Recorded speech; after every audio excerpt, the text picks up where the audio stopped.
జై శ్రీమన్నారాయణ.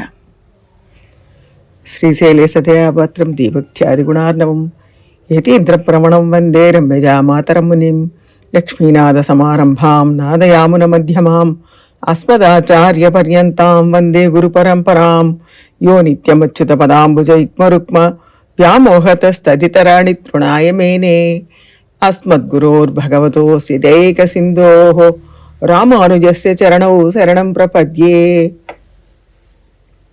పుండరీకాక్షులు ఉయ్యకొండార్లు అంటారు వారిని. వారు ఒక తనియం చెప్పారు. అదేమిటో చూద్దాం. త్రికర్ణ శుద్ధిగా పెరుమాళ్లకు కైంకర్యాలు చేసిన ఆండాళ్లు ప్రార్థించమని ఈ తనియంలో పుండరీకాక్షులు మనకు ఉపదేశిస్తున్నారు.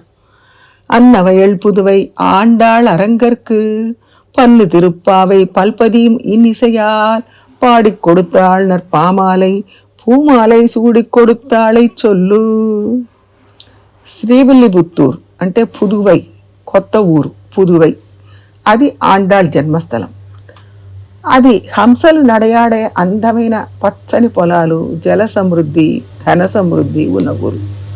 ఇక్కడే శ్రీరంగనాథుని పొందడం కోసం ఆండాళ్ ఛందోబద్ధమైన పాటల మాలిక పామాల, తిరుప్పావై అనే పామాల, నాచ్యార్ తిరుమిడి అనే పామాల అంటే పాటల మాలిక, వాటినే ప్రబంధాలు అంటాం.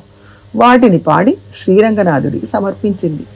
ఆ ప్రబంధాల నడక హంసల నడకలాగా అందంగా హొయలుగా ఉంటుందట. జీవాత్మ పరమాత్మను చేరడానికి అనుసరించాల్సిన మార్గాన్ని ఆండాళ్ తన ప్రబంధంలో సులభ శైలిలో పాడింది. రంగనాథుని కోసం ఆండాళ్ పూలమాలలను తాను ధరించి మరీ సమర్పించింది.